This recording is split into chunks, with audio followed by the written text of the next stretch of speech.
الحمدللہ رب العالمین والصلاۃ والسلام علی خاتم النبیین۔ السلام علیکم ورحمۃ اللہ وبرکاتہ۔ ناظرین، پروگرام کا نام ہے بات ہے پچھلے زمانے کی۔ الحمدللہ ہر پروگرام کے اندر پچھلی قوموں کی کچھ باتیں کرتے ہیں اور اس سے سبق حاصل کرتے ہیں۔ حیرت انگیز واقعات ہیں مگر سبق آموز بھی ہیں۔ آج بات ہوگی ایک ایسی قوم کی اور ایسے شخص کی کہ جس نے خدائی کا دعویٰ کیا۔ وہ اپنی قوم کے سمیت کیسے غرق ہوا، اس کی قوم نے کیسے کیسے عذابوں کا سامنا کیا، کیونکہ آج بات ہوگی فرعون کے زمانے کی۔ حضرت موسیٰ علیہ السلام کی ولادت سے پہلے مصر کی سرزمین میں فرعون کا غلبہ تھا اور وہ ظلم و تکبر اور سرکشی میں اس انتہا کو پہنچ گیا کہ اس نے خدائی کا دعویٰ کر دیا تھا۔ مزید یہ کہ فرعون نے اہل مصر کے مختلف گروہ بنا کر ان کے درمیان فساد و عداوت ڈال کر تقسیم کر دیا۔ ڈیوائیڈ اینڈ رول کا فارمولہ ہے، تقسیم کرو اور حکومت کرو کا انداز تھا۔ بنی اسرائیل کو اس نے کمزور کر کے اپنا مطیع و خادم بنا کر رکھا ہوا تھا۔ ان کے ساتھ اس کا سلوک یہ تھا کہ وہ ان کے ہاں پیدا ہونے والے بیٹوں کو ذبح کر دیتا تھا اور ان کی لڑکیوں کو خدمتگاری کے لیے زندہ چھوڑ دیتا تھا۔ فرعون اور اس کی قوم کے لوگ طرح طرح کے گناہوں اور جرائم میں مبتلا تھے۔ ذرا کچھ ان کے جرائم کے بارے میں جانتے ہیں۔ کفر و شرک کرتے تھے، خدائی کا دعویٰ کرنا، تکبر و سرکشی کے کاموں میں حد سے بڑھنا، لوگوں سے زبردستی مشقت والے کام کروانا، ظلم و فساد، طرح طرح کی اذیتیں دے کر لوگوں کو ناحق قتل کرنا، جادو کرنا اور اسے سیکھنا سکھانا، بدفعلی لینا، کاہنوں اور نجومیوں کی تصدیق کرنا، حضرت موسیٰ اور ہارون اور ان پر ایمان لانے والوں سے دشمنی رکھنا اور انہیں حقیر جاننا، لمبی امیدیں باندھنا اور آخرت کا انکار کرنا، خود پسندی میں مبتلا ہونا اور دوسروں کو حقیر جاننا، منصب، قوت اور صحت و عافیت پر مغرور ہو جانا، عہد توڑنا اور احسان جتانا، اللہ تعالیٰ کی خفیہ تدبیر سے بے خوف ہو جانا، بنی اسرائیل کو عبادت گاہ میں نماز سے روکنا اور ان کی عبادت گاہوں کو ویران و برباد کر دینا، گناہوں پر قائم رہنا اور حضرت موسیٰ علیہ السلام کے معجزات سے نصیحت حاصل نہ کرنا۔ یہاں ایک اہم بات قابل توجہ ہے ناظرین کہ حقیقت میں تو حضرت موسیٰ علیہ السلام کو فرعون اور اس کے تمام ماننے والوں کی طرف بھیجا گیا تھا۔ البتہ فرعون کے خاص ذکر کی وجہ یہ ہے کہ اس نے خدا ہونے کا دعویٰ کیا تھا اور کفر میں حد سے بڑھ گیا تھا۔ اللہ تعالیٰ کا حکم پا کر حضرت موسیٰ علیہ السلام مصر کی طرف روانہ ہوئے۔ آپ علیہ السلام اون کا جبہ پہنے ہوئے تھے، دستے مبارک میں عصا تھا اور اس کے ایک سرے میں زنبیل لٹکی ہوئی تھی جس میں سفر کا سامان تھا۔ اس شان سے آپ علیہ السلام مصر پہنچ کر اپنے مکان میں داخل ہوئے۔ حضرت ہارون علیہ السلام وہیں تھے۔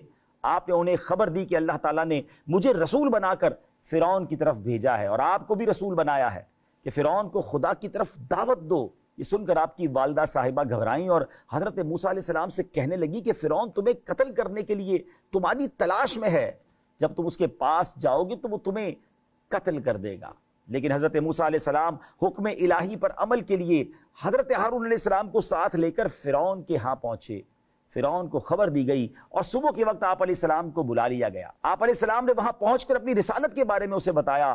فرعون کے پاس جو حکم پہنچانے پر آپ علیہ السلام مامور کیے گئے تھے یہ بات بھی اسے بتائی۔ فرعون نے انکار کیا اور نشانی طلب کی۔ حضرت موسیٰ علیہ السلام نے اب کس طرح معجزات کا ظہور فرمایا۔ فرعون کی نشانی طلب کرنے پر حضرت موسیٰ علیہ السلام نے اپنا عصا زمین پر ڈال دیا۔ اچانک بالکل وہ واضح اور بہت بڑا سانپ بن گیا اور فرعون کی طرف متوجہ ہو کر کہنے لگا، اے موسیٰ مجھے جو چاہیے حکم دیجیے۔ تفسیر ساوی میں ہے کہ جب حضرت موسیٰ علیہ السلام نے اپنا عصا نیچے رکھا تو وہ زرد رنگ کا ایک بالدار اژدہا بن گیا۔ اس کے دونوں جبڑوں کے درمیان 120 فٹ کا فاصلہ تھا۔ وہ اپنی دم پر کھڑا ہو گیا۔ اس کا ایک جبڑا زمین پر تھا اور دوسرا جبڑا فرعون کی محل کی دیوار پر تھا۔ وہ اژدہا فرعون کو پکڑنے کے لیے جب دوڑا تو فرعون اپنا تخت چھوڑ کر بھاگ گیا۔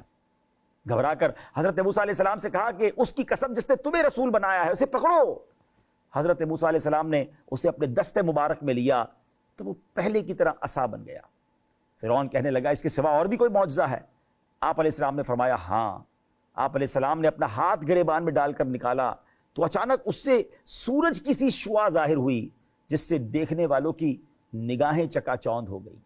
ان نشانیوں کا مشاہدہ کرنے کے بعد سمجھنے کی بجائے فرعون نے کہا جس کا ترجمہ ہے یہ تو صرف ایک بناوٹی جادو ہے اور ہم نے اپنے اگلے باپ داداؤں میں یہ بات کبھی نہیں سنی۔ فرعون کا اب سرداروں سے یہ مشورہ ہوا کہ اب اپنی خدائی کے دعوے کو تو وہ بھول گیا اور خوف کی وجہ سے تھر تھرانے لگا، اپنے گمان میں خود کو معبود اور لوگوں کو اپنا بندہ سمجھنے کے باوجود بھی اپنے ارد گرد کے سرداروں سے مشورہ مانگنے لگا، حالانکہ جب وہ احمق خود کو خدا کہتا تھا تو عاجز ہو کر اور گھبرا کر دوسروں سے مشورہ مانگنے کی کیا حاجت تھی؟ بہرحال سرداروں نے جو کہا، قرآن نے اس بارے میں کیا فرمایا؟ قال للملأ حوله إن هذا لساحر عليم يريد أن يخرجكم من أرضكم بسحره فماذا تأمرون۔ فرعون نے اپنے ارد گرد موجود سرداروں سے کہا، بے شک یہ بڑے علم والا جادوگر ہے، یہ چاہتا ہے کہ تمہیں اپنے جادو کے زور سے تمہارے ملک سے نکال دے، تو اب تم کیا مشورہ دیتے ہو؟ اس زمانے میں چونکہ جادو کا بہت رواج تھا، اس لیے فرعون نے خیال کیا کہ یہ بات چل جائے گی اور اس کی قوم کے لوگ اس دھوکے میں آ کر حضرت موسیٰ علیہ السلام سے متنفر ہو جائیں گے اور ان کی بات قبول نہ کریں گے۔ اب جادوگروں کے ایمان لانے کے بعد فرعونی اپنے کفر و سرکشی پر جمے رہے، اور فرعون اور اس کی قوم کی سرکشی یہاں تک کہ پہنچی کہ انہوں نے حضرت موسیٰ علیہ السلام سے صاف صاف کہہ دیا جو انہوں نے کہا۔ قرآن اس بارے میں کیا فرماتا ہے؟ وَقَالُوا مَهْمَا تَأْتِنَا بِهِ مِنْ آيَةٍ لِتَسْحَرَنَا بِهَا فَمَا نَحْنُ لَكَ بِمُؤْمِنِينَ۔ اور فرعونیوں نے کہا، اے موسیٰ تم ہمارے اوپر جادو کرنے کے لیے ہمارے پاس کیسی بھی نشانی لے آؤ، ہم ہرگز تم پر ایمان لانے والے نہیں۔ تو حضرت موسیٰ علیہ السلام نے ان کے خلاف دعا کی، یا رب عز و جل، فرعون زمین میں بہت سرکش ہو گیا ہے اور اس کی قوم نے بھی عہد شکنی کی ہے، وعدہ خلافی کی ہے، انہیں ایسے عذاب میں گرفتار کر جو ان کے لیے سزا ہو اور میری قوم اور بعد والوں کے لیے عبرت و نصیحت ہو۔ مفسرین کے بیان کے مطابق جب حضرت موسیٰ علیہ السلام نے فرعونیوں کے خلاف دعا کی تو آپ علیہ السلام کی دعا قبول ہوئی، اور یوں ہوا کہ ایک بادل آیا، اندھیرا چھایا اور کثرت سے بارش ہونے لگی، جس سے قبطیوں کے گھروں میں پانی بھر گیا، یہاں تک کہ وہ اس میں کھڑے رہ گئے، پانی ان کی گردنوں کی ہنسلیوں تک آ گیا، ان میں سے جو اس میں بیٹھتا تھا وہ ڈوب جاتا تھا۔ یہ لوگ نہ ہل سکتے تھے نہ کچھ کام کر سکتے تھے، ہفتے کے دن سے لے کر دوسرے ہفتے تک 7 روز اسی طرح مصیبت میں مبتلا رہے، مگر کمال یہ تھا کہ برابر میں ہی قریب ہی بنی اسرائیل کے گھر تھے جو حضرت موسیٰ پر ایمان لاتے تھے، ان کے گھر خشک تھے، ان کی پراپرٹی خشک تھی اور یہ پانی میں ڈوبے رہے۔ اللہ اکبر۔ جب یہ لوگ عاجز ہو گئے تو حضرت موسیٰ علیہ السلام سے عرض کی، ہمارے لیے دعا فرمائے کہ یہ مصیبت دور ہو جائے تو ہم آپ پر ایمان لے آئیں گے اور بنی اسرائیل کو آپ کے ساتھ بھیج دیں گے۔ حضرت موسیٰ علیہ السلام نے دعا فرمائی تو طوفان کی مصیبت دور ہو گئی اور زمین میں وہ سرسبزی و شادابی آئی جو پہلے کبھی نہ دیکھی تھی، کھیتیاں خوب ہوئیں، درخت خوب پھلے۔ یہ دیکھ کر ان فرعونیوں نے کہا یہ پانی تو نعمت تھی، اور ایمان نہ لائے، عذاب کو پہچانا نہیں، پھر سرکش ہو گئے۔ 1 مہینہ عافیت سے گزرا، اگلے مہینے اللہ کریم کی طرف سے ٹڈیاں بھیجی گئیں، وہ کھیتیاں، پھل، درختوں کے پتے، مکان کے دروازے، چھتیں، تختے، سامان سب کھا گئیں۔ قبطیوں کے گھروں میں ایسے بھر گئیں کہ ان کے گھر میں کچھ بھی نہیں تھا، صرف ٹڈیاں ہی ٹڈیاں تھیں، اور بنی اسرائیل جو ایمان والے تھے ان کے گھر بالکل کلین تھے، وہاں کچھ بھی نہ تھا۔ اب پھر دوبارہ قبطیوں نے، فرعون کے ماننے والوں نے حضرت موسیٰ سے گزارش کی کہ ہم معافی مانگتے ہیں، آپ پر ایمان لے آئیں گے، آپ اس کو دور کیجئے، ہم وعدہ کرتے ہیں۔ اللہ اکبر۔ 7 دن تک یہ مصیبت میں مبتلا رہے، اور جب حضرت موسیٰ نے دعا کی تو سب کچھ چلا گیا، کلین ہو گیا، کھیتیاں اور پھل جو باقی رہ گئے تھے اب انہوں نے دیکھ کر کہا کہ یہ ہمارے لیے کافی ہے، ہمارا گزارا تو ہو جائے گا۔ پھر ایمان نہ لائے، پھر وفا نہ کی، پھر پرومس بریک کیا، پھر اپنے اعمال خبیثہ میں مبتلا ہو گئے۔ 1 مہینہ پھر عافیت سے گزرا، اب اللہ کریم نے کمبل بھیجے۔ یہ ایک کیا تھا، یہ اس کے بارے میں مفسرین کا اختلاف ہے، بعض کہتے ہیں کمبل گھن ہے، بعض کہتے ہیں یہ جوں، بعض کہتے ہیں چھوٹا سا کیڑا ہے۔ اس کیڑے نے جو کھیتیاں اور پھل باقی رہ گئے تھے وہ بھی کھا لیے۔ یہ کیڑا کپڑوں میں گھس جاتا تھا، جلد میں گھس جاتا تھا، کھانے میں بھر جاتا تھا. کوئی 10 بوری گندم چکی پر لے کر جاتا, واپس لاتا تو 3 سیر واپس آتا تھا, باقی سارا کیڑے کھا جاتے تھے. یہ کیڑے فرعونیوں کے بال, بھویں, پلکیں چاٹ گئے, ان کے جسم پر چیچک کی طرح بھر گئے, حتیٰ کہ ان کیڑوں نے ان کا سونا دشوار کر دیا تھا. چلا اٹھے, بلبلا اٹھے, ایک ویک بڑی مشکل سے گزرا. حضرت موسیٰ کے پاس پھر آئے, پھر معافی مانگی, پھر عہد و پیما کیے, اس عذاب کو دور کیجیے, اب ایمان لے آئیں گے. اللہ کے نبی کتنے رحم دل ہوتے ہیں. آپ نے پھر دعا کی, اللہ تعالیٰ نے ان تمام چیزوں کو دور کر دیا, مگر وہ پھر ایمان نہ لائے. 1 مہینہ گزرا, اب مینڈک آ گئے, اتنے مینڈک, ہانڈیوں میں مینڈک, کھانوں میں مینڈک, اللہ اکبر, چولوں میں مینڈک, اتنے مینڈک آتے آگ بجھ جاتی تھی, لیٹتے تو مینڈک اوپر سوار ہو جاتے. اس مصیبت سے فرعونی پھر بلبلا اٹھے, پھر روئے, پھر آ کر معافیاں مانگی, پھر عہد و پیمان کیے. آپ نے دعا کی, 7 دن کے بعد پھر یہ کلین ہو گیا. اللہ اکبر, پھر سرکشی ہے. آپ سوچیں کتنی بار وعدے کر کے پھر جاتے تھے. اب کیا عذاب آیا, تمام کنوؤں کا پانی, نہروں اور چشموں کا پانی, یہاں تک کہ دریائے نیل کا پانی, ہر پانی ان کے لیے تازہ خون بن گیا. کوئی چیز پینے کے لیے میسر نہیں تھی, پانی بھرتے تھے وہ خون ہو جاتا تھا. مگر اللہ کی شان دیکھیں کہ ایمان والے جو تھے, بنی اسرائیل کے جو لوگ تھے, ان کے لیے دریائے نیل سے پانی نکلتا تھا, صاف شفاف پینے کا پانی. مگر جب فرعونی کبتی اس کے اندر سے پانی نکالتے وہ خون بن جاتا تھا. وہ ایک ایک گھونٹ کو ترسنے لگے, ایک ایک بوند کو ترسنے لگے. اللہ اکبر, پھر روتے ہوئے آئے, پھر بلبلاتے ہوئے آئے, معافی مانگی. حضرت موسیٰ نے دعا کی, پھر یہ مصیبت دور ہو گئی. جب فرعون اور اس کی قوم نے روشن نشانیوں کو جھٹلایا اور کسی طرح ایمان نہ لائے, تو اللہ عز و جل نے فرعونیوں کو کئی سال کے قحط, پھلوں کی کمی اور فقر و فاقہ کی مصیبت میں گرفتار کر دیا. حضرت عبداللہ بن عباس رضی اللہ تعالیٰ عنہما فرماتے ہیں, دیہات میں رہنے والے فرعونی قحط کی مصیبت میں گرفتار ہوئے, اور شہروں میں رہنے والے آفات کی وجہ سے پھلوں کی کمی کی مصیبت میں مبتلا ہوئے. حضرت کعب رضی اللہ تعالیٰ عنہ فرماتے ہیں, ان لوگوں پر ایک وقت ایسا آیا کہ کھجور کے درخت پر صرف ایک ہی کھجور اگتی تھی. جب اللہ ناراض ہو جائے تو اس طرح درخت پھل دینا بھی چھوڑ دیتے ہیں. اللہ تعالیٰ نے ان پر یہ سختیاں اس لیے نازل فرمائی ناظرین, تاکہ ان سے عبرت حاصل کرتے ہوئے وہ سرکشی اور عناد کا راستہ چھوڑ کر اللہ تعالیٰ کی بندگی کی طرف لوٹ آئیں. کیونکہ سختی و مصیبت دل کو نرم کر دیتی ہے اور آخرت کی طرف راغب کرتی ہے. حضرت موسیٰ علیہ السلام کے عظیم معجزات دکھانے کے باوجود جب فرعونی اپنے کفر و عناد پر قائم رہے, ان لوگوں نے سرکشی کی اور ان کا مال و دولت, دنیاوی جاہ و زینت اور دل کی سختی کی یہ وجہ بنی, تو حضرت موسیٰ علیہ السلام نے اللہ کی بارگاہ میں ان کی بربادی کی دعا کی. اس بارے میں قرآن کیا فرماتا ہے؟ وقال موسى ربنا إنك آتيت فرعون وملأه زينة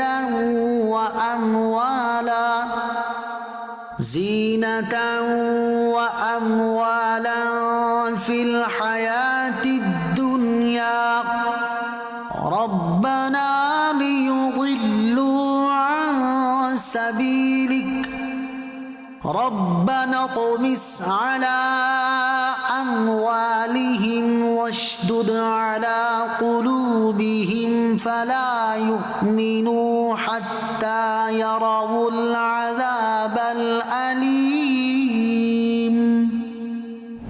اور موسیٰ نے عرض کی, اے ہمارے رب, تو نے فرعون اور اس کے سرداروں کو دنیا کی زندگی میں آرائش اور مال دے دیا, اے ہمارے رب, تاکہ وہ تیرے راستے سے بھٹکا دیں. اے ہمارے رب, ان کے مال برباد کر دے اور ان کے دلوں کو سخت کر دے تاکہ وہ ایمان نہ لائیں جب تک دردناک عذاب نہ دیکھ لیں. اللہ کریم نے اس دعا کو شرف قبولیت سے نوازا اور ارشاد فرمایا, جس کا ترجمہ ہے, تم دونوں کی دعا قبول ہوئی, پس تم ثابت قدم رہو اور نادانوں کے راستے پر نہ چلنا. اس آیت میں دعا کی نسبت حضرت موسیٰ اور حضرت ہارون علیہ السلام دونوں کی طرف کی گئی. حضرت موسیٰ دعا کرتے تھے اور حضرت ہارون علیہ السلام آمین کہتے تھے. قبولیت دعا کے کچھ عرصے بعد اللہ تعالیٰ نے اب حضرت موسیٰ علیہ السلام کی طرف وحی بھیجی. وہ وحی کیا تھی, آئیے سنتے ہیں. ان اسری بعبادی انکم متبعون, کہ راتوں رات میرے بندوں کو لے چلو، بے شک تمہارا پیچھا کیا جائے گا۔ سورہ طٰہٰ میں کیا ارشاد فرمایا، آئیے سن۔ وَلَقَدْ أَوْحَيْنَا إِلَى مُوسَىٰ أَنْ أَسْرِ بِعِبَادِي فَاضْرِبْ لَهُمْ طَرِيقًا فِي الْبَحْرِ يَبَسًا لَا تَخَافُ دَرَكًا وَلَا تَخْشَىٰ۔ اور بے شک ہم نے موسیٰ کی طرف وحی بھیجی کہ راتوں رات میرے بندوں کو لے چلو اور ان کے لیے دریا میں خشک راستہ نکال دو، تجھے ڈر نہ ہوگا کہ فرعون پکڑ لے اور نہ تجھے خطرہ ہوگا۔ اللہ تعالیٰ نے حضرت موسیٰ علیہ السلام کی طرف وہی بھیجی کہ اپنا عصا دریا پر مارو۔ حضرت موسیٰ علیہ السلام نے دریا پر عصا مارا، اچانک وہ دریا پھٹ کر 12 راستوں میں تقسیم ہو گیا، ہر راستہ بڑے پہاڑ جیسا ہو گیا اور ان کے درمیان خشک راستے بن گئے جن پر چل کر بنی اسرائیل نے دریا پار کر لیا۔ یوں اللہ کریم نے حضرت موسیٰ علیہ السلام اور بنی اسرائیل کو ان فرعونیوں کے مظالم سے صحیح سلامت دریائے نیل کے پار پہنچا دیا۔ دوسری طرف فرعون اور اس کے لشکر چونکہ پیچھے آ رہے تھے اور جب قریب آئے انہوں نے دیکھا کہ یہ تو راستے بنے ہوئے دریائے نیل میں، انہوں نے بھی ان راستوں میں اپنے آپ کو داخل کر لیا۔ اللہ اکبر! جب تمام فرعونی دریا کے اندر آ گئے، راستوں کے اندر آ گئے، تو اب اللہ کے حکم سے وہ دریا مل کر پہلے کی طرح ہو گیا۔ یوں فرعون اپنی قوم کے ساتھ ڈوب گیا، غرق ہو گیا۔ قرآن اس بارے میں کیا فرماتا ہے؟ فَأَتْبَعَهُمْ فِرْعَوْنُ بِجُنُودِهِ فَغَشِيَهُم مِّنَ الْيَمِّ مَا غَشِيَهُمْ وَأَضَلَّ فِرْعَوْنُ قَوْمَهُ وَمَا هَدَىٰ۔ تو فرعون اپنے لشکر کے ساتھ ان کے پیچھے چل پڑا تو انہیں دریا نے ڈھانپ لیا جیسا انہیں ڈھانپ لیا، اور فرعون نے اپنی قوم کو گمراہ کیا اور راہ نہ دکھائی۔ ناظرین، اس سے معلوم ہوا کہ قوم کے عروج و زوال میں سربراہ کا کردار بڑا اہم ہوتا ہے۔ اگر یہ سدھر جائے تو قوم کامیابی پاتی ہے، لیکن بعض اوقات جب وہ بگڑ جائے تو قومیں بھی برباد ہو جایا کرتی ہیں۔ فرعون اور اس کی قوم کو دنیا میں غرق کر دیا گیا اور اس کے بعد سے برزخ میں انہیں صبح و شام آگ پر پیش کیا جاتا ہے، یعنی وہ اس میں جلائے جاتے ہیں، اور جس دن قیامت قائم ہوگی اس دن فرشتوں کو حکم فرمایا جائے گا کہ فرعون والوں کو جہنم کے سخت تر عذاب میں داخل کر دو۔ حضرت عبداللہ ابن مسعود رضی اللہ تعالیٰ عنہ فرماتے ہیں، فرعونیوں کی روحیں سیاہ پرندوں کے قالب میں ہر روز 2 مرتبہ صبح و شام آگ پر پیش کی جاتی ہیں، اور ان سے کہا جاتا ہے یہ آگ تمہارا مقام ہے اور قیامت تک ان کے ساتھ یہی معمول رہے گا، فرما بردار رہیے، اللہ والوں سے محبت کیجیے، اللہ کے نبی علیہ السلام نے جو پیغامات ہمیں دیے ہیں اس کو فالو کیجیے۔ اللہ ہمیں ہر طرح کے عذاب سے محفوظ فرمائے، ہر طرح کی آزمائش سے محفوظ فرمائے، اور حقیقت کو مان کر اللہ رسول کے پیغام کو دل میں بسانے کی توفیق عطا فرمائے۔ ہمیں اجازت دیجیے، اگلے پروگرام میں ایک اور واقعے کے ساتھ، پچھلے زمانے کی کچھ اور باتوں کے ساتھ آپ سے ملاقات ہوگی۔ صلو علی الحبیب صلی اللہ تعالی علی محمد صلی اللہ علیہ وسلم۔